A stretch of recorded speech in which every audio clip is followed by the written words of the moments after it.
বিসমিল্লাহির রহমানির রহিম। সুপ্রিয় শিক্ষার্থীবৃন্দ, তোমাদের সাথে আজ আলোচনা করব সমানতার দ্বিতীয় অংশ, যেটা ছিল যে ত্রিমাত্রিক বা স্টেরিও সমানতা। তো প্রথমে আমরা জেনে নিই স্টেরিও সমানতা কাকে বলে। স্টেরিও সমানতা হচ্ছে যেসব যৌগের আণবিক সংকেত ও গাঠনিক সংকেত একই, কিন্তু যৌগের অনুষ্ঠিত বিভিন্ন পরমাণু বা মূলকের ত্রিমাত্রিক অবস্থানের ভিন্নতার কারণে যে সমানতার সৃষ্টি হয় তাকে স্টেরিও সমানতা বলে। আমি আবার বলি, যেসব যৌগের আণবিক সংকেত ও গাঠনিক সংকেত একই, কিন্তু যৌগের অনুষ্ঠিত বিভিন্ন পরমাণু বা মূলকের ত্রিমাত্রিক অবস্থানের ভিন্নতার কারণে যে সমানতার সৃষ্টি হয় তাকে স্টেরিও সমানতা বলে। শিক্ষার্থী, এখানে আমি একটা সংকেত লিখেছি, গাঠনিক সংকেত। এটা আণবিক সংকেত কিন্তু C4H8। তো দেখো এখানে এটারও আণবিক সংকেত C4H8, কিন্তু দুইটা যৌগের আণবিক সংকেত একই, সেটা হচ্ছে C4H8। তো দেখো আণবিক সংকেত এক, আবার গাঠনিক সংকেত এক, অর্থাৎ বন্ধন কোণ সব কিছু একই। তাহলে আণবিক সংকেত এক, গাঠনিক সংকেত এক, কিন্তু দেখো অনুষ্ঠিত পরমাণু বা মূলকের ত্রিমাত্রিক অবস্থানের ভিন্নতা। এর মানেটা হচ্ছে এখানে হাইড্রোজেন দুটো হচ্ছে একই, আমি যদি তল ধরি তাহলে একই তলের উপরে, আর মিথাইল মূলক দুটো হচ্ছে একই তলের নিচে। এখানে দেখো চিন্তা করে, এখানে আবার কেমন হচ্ছে যে হাইড্রোজেন এবং মিথাইল মূলক, একটা একটা হাইড্রোজেন একটা মিথাইল উপরে, আর একটা হাইড্রোজেন এবং একটা মিথাইল মূলক নিচে।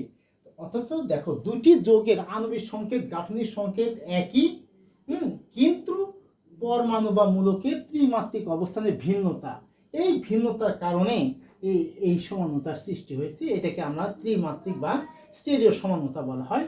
এই জন্য আচ্ছা, এটা আমরা পড়বো। আবার এই স্টেরিও সমানতা বা দুই প্রকার, একটা হচ্ছে জ্যামিতিক সমানতা বা সিস ট্রান্স সমানতা, আর একটা হচ্ছে আলোক সমানতা। তো প্রিয় শিক্ষার্থী, এটা আমি বুঝাইলাম যে তাহলে কি, যেসব যৌগের আণবিক সংকেত এবং গাঠনিক সংকেত একই, কিন্তু যৌগের অনুষ্ঠিত পরমাণু বা মূলকের ত্রিমাত্রিক অবস্থানে ভিন্নতার কারণে যে সমানতা সৃষ্টি হয় তাকে বলা হয় স্টেরিও সমানতা। ঠিক এখানে যদি চিন্তা করে দেখো, এখানে হাইড্রোজেন দুটো হচ্ছে একই তল, আমি যদি একই তল ধরি তলের উপরে আর মিথাইল মূলক নিচে, আর এখানে একটা হাইড্রোজেন একটা মিথাইল মূলক উপরে, অর্থাৎ এইটা হচ্ছে আমাদের স্টেরিও সমানতার উদাহরণ। আর স্টেরিও সমানতা দুই প্রকার, একটা হচ্ছে আলোক জ্যামিতিক সমানতা বা সিস ট্রান্স সমানতা বলে, আর একটা হচ্ছে আলোক সমানতা। তো জ্যামিতিক সমানতা কাকে বলে? জ্যামিতিক সমান, আমি সংজ্ঞাগুলো লিখিনি, তোমরা সংজ্ঞাগুলো কিন্তু আমি মুখে বলবো, তোমরা এগুলো খাতা লিখে নেবে। তো জ্যামিতিক সমানতার সংজ্ঞাটা কেমন হবে?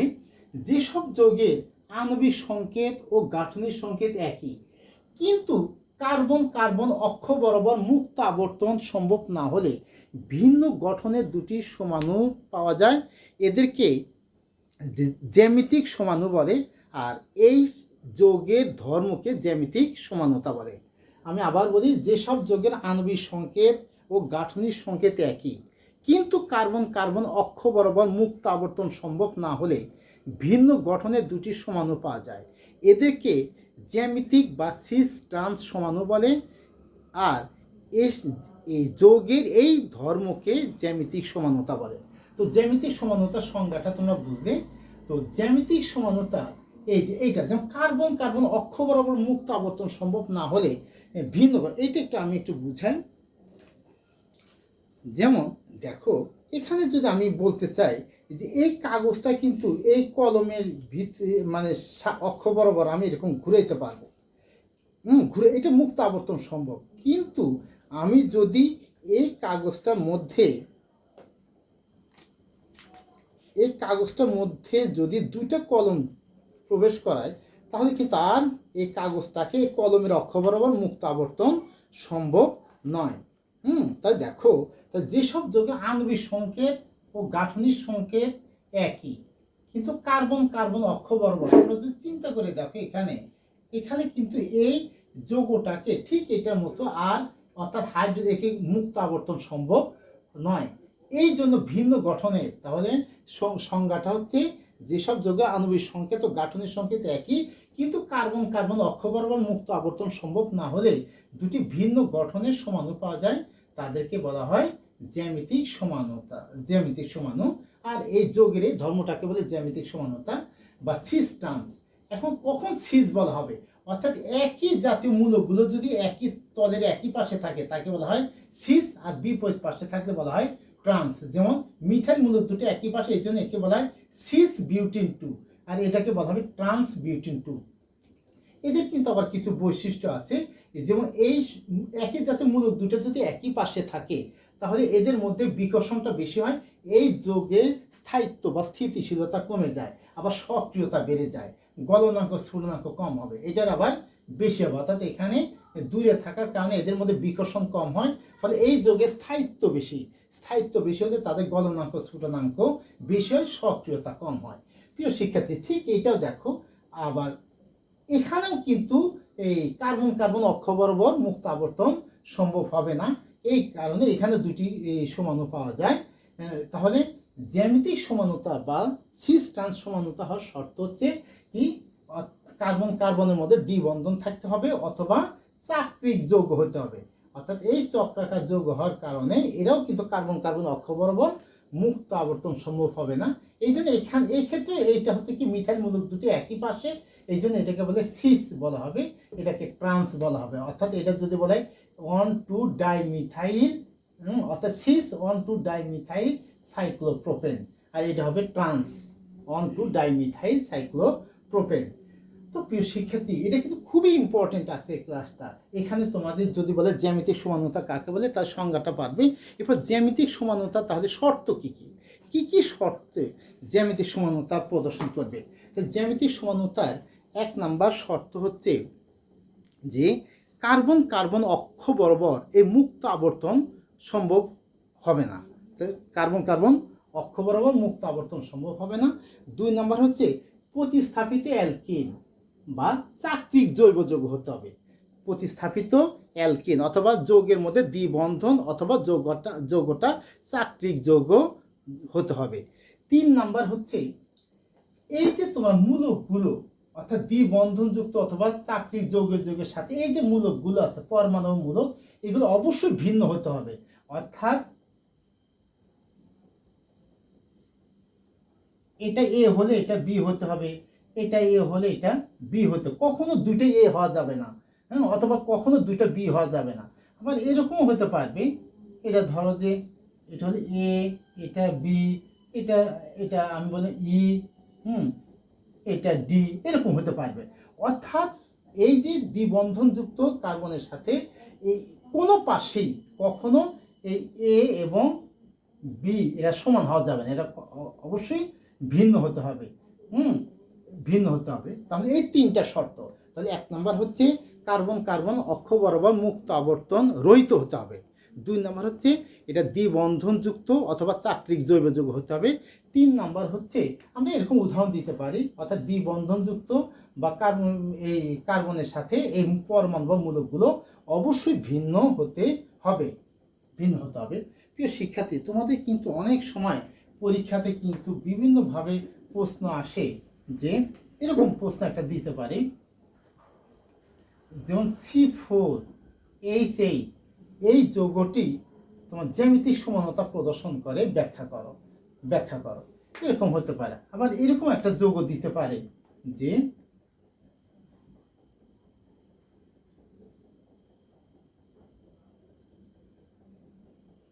আচ্ছা, এটা বললাম যে HCH3 এই যৌগটি কেন জ্যামিতিক সমানতা বা সিস ট্রান্স সমানতা প্রদর্শন করে না, যুক্তি কি। তাহলে আমাদের ওই যে 3টা বৈশিষ্ট্য, বা এই 3টা বৈশিষ্ট্য দেখে জ্যামিতি বা শর্ত, জ্যামিতিক সমানতা 3টি শর্ত লেখার পর আমরা লিখব যে এই যৌগের মধ্যে বা উদ্দীপকের যৌগের মধ্যে এই 3টি বৈশিষ্ট্য না থাকার কারণে এই যৌগটি জ্যামিতিক সমানতা প্রদর্শন করে না। প্রিয় শিক্ষার্থী, এই ধরনের বিভিন্ন রকম প্রশ্ন আসতে পারে। এবার দেখো, আলোক সমানতা কাকে বলে। আলোক সমানতা হচ্ছে যেসব জৈব যৌগের আণবিক সংকেত এবং গাঠনিক সংকেত একই কিন্তু এক সমতলীয় আলোর প্রতি তারা ভিন্ন আচরণ প্রদর্শন করে, তাদেরকে বলা হয় আলোক সমানু, আলোক সমানু। আর এই ধর্মটাকে বলা আলোক সমানতা। আমি আবার বলি, যেসব অর্থাৎ জৈব যৌগের আণবিক সংকেত এবং গাঠনিক সংকেত একই কিন্তু এক সমতলীয় বা এক বর্ণী আলোর প্রতি তারা ভিন্ন আচরণ প্রদর্শন করে, তাদেরকে বলা হয় আলোক সমাণু, আর তাদের ধর্মটাকেও আলোক সমানুতা বলা হয়। এখানে আমি একটা চিত্র আঁকাইছি, ধরো এটা একটা কাচের নল, যাকে পোলারোমিটার যন্ত্র বলা হয়। এখানে এই যন্ত্রের মধ্যে এখানে আমি একটা সংকেত দিই। আচ্ছা, ধরো এই যৌগটার কথা, এটাকে ল্যাকটিক অ্যাসিড বলা হয়, ল্যাকটিক অ্যাসিড বলা হয়। অর্থাৎ COOH, তারপরে সি, ডান পাশে হাইড্রোজেন, বাম পাশে OH, নিচে CH3, এটাকে বলে ল্যাকটিক অ্যাসিড। আমি এই ল্যাকটিক অ্যাসিডটা এই কাচের নলটাকে ভরলাম, ভরার পরে এখানে একটা একবর্ণী আলো তৈরি করে এরকম একটা আলোক উৎস আমি এর মধ্যে পাস করলাম। আর এখানে আমি চোখ দিয়ে যদি তাকাইতে থাকি, দেখো খেয়াল করো। আচ্ছা, ধরো এই আলোটা যখন এই ল্যাকটিক অ্যাসিডের মধ্যে, অর্থাৎ এই সমাণুর মধ্যে দিয়ে যখন প্রবেশ করবে, তখন প্রথম দিকে ধর যে অবস্থান ছিল, আস্তে আস্তে সে ডান দিকে এরকম বা লিফো মানে বাম দিকে সরে গেল। তার প্রথমে এই অবস্থান ছিল, এটা আলোর তলটাকে বাম দিকে ঘুরে দিল। এবার আমি ঠিক তার আর একটা সমাণু, এটা একটু খেয়াল করো ভিন্নতা থেকে, এখানে ওয়েসটা ছিল বাম পাশে, এখানে ডান পাশে।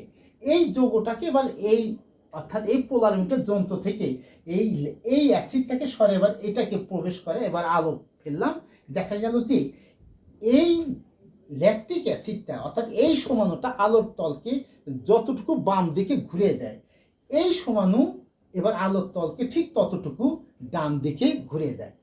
এই জন্য এটাকে বলা হয় লিফোরোটেটরি ল্যাকটিক অ্যাসিড, এই জন্য সংক্ষেপে বলে এল ল্যাকটিক অ্যাসিড। আর এটা ডেক্সট্রোরোটেটরি, অর্থাৎ মানে ডান দিকে ঘুরে দিয়ে, এই জন্য একে বলা হয় ডেক্সট্রোরোটেটরি ল্যাকটিক অ্যাসিড। আচ্ছা, বা ডি ল্যাকটিক অ্যাসিড, সঙ্গে বলে এল ল্যাকটিক অ্যাসিড। এখন দেখো, তাহলে আলোক সমাণু কাকে বলে? যেসব যৌগের আণবিক সংকেত এবং গাঠনিক, তাহলে এই যৌগটার, এই দুটো যৌগের আণবিক সংকেত এবং গাঠনিক সংকেত একই, কিন্তু এই দুটি যৌগ তারা কি করে, এক সমতলীয় আলোর প্রতি তারা ভিন্ন আচরণ প্রদর্শন করে, এই জন্য এদেরকে বলা হয় আলোক সমাণু, আর এদের ধর্মটাকে বলা আলোক সমানুতা বলা হয়। আচ্ছা, এখন আলোক সমাণু হওয়ার শর্ত কি কি, অর্থাৎ একটা যৌগ কখন আলোক সমাণু হবে, তার কি কি শর্ত, তার মধ্যে কি কি বৈশিষ্ট্য থাকলে সে আলোক সমাণু হবে। তাহলে আলোক সমাণু হওয়ার শর্ত হচ্ছে, এক নম্বর শর্ত হচ্ছে তাদের ওই সমস্ত যৌগের মধ্যে কাইরাল কার্বন থাকতে হবে। এখন কাইরাল কার্বন কি, সেটা আবার সংজ্ঞাতে আমাদের জানতে হবে। কাইরাল কার্বন হচ্ছে একই কার্বনের সাথে যদি চারটি ভিন্ন পরমাণু বা মূলক যুক্ত থাকে, দেখো এই কার্বনের সাথে চারটি, এখানে হাইড্রোজেন, এটা COOH, এখানে OH, এখানে CH3, অর্থাৎ একই কার্বনের সাথে যদি চারটি ভিন্ন পরমাণু বা মূলক যুক্ত থাকে, তাহলে ওই কার্বন পরমাণুর সাপেক্ষে অণুটি অপ্রতিসম হয়। অপ্রতিসম মানে একে সমান দুই ভাগ করলে কখনো দুইটা সমান অংশ হবে না। যে কোনো দিক দিয়ে যদি আমি ভাবি, সমান ভাগে দুইটা ভাগ হবে না। তাহলে একই কার্বনের সাথে বা একই কার্বন পরমাণুর সাথে চারটি ভিন্ন পরমাণু বা মূলক যুক্ত থাকলে ওই কার্বন পরমাণুর সাপেক্ষে অণুটি অপ্রতিসম হয়। আর এই অপ্রতিসম অণুর কার্বনকে বলা হয় কাইরাল কার্বন। আর কাইরাল কার্বনকে বোঝানো, এর উপরে স্টার দিতে হয়, তাহলে আমরা বুঝলাম যে কাইরাল কার্বন কাকে বলে।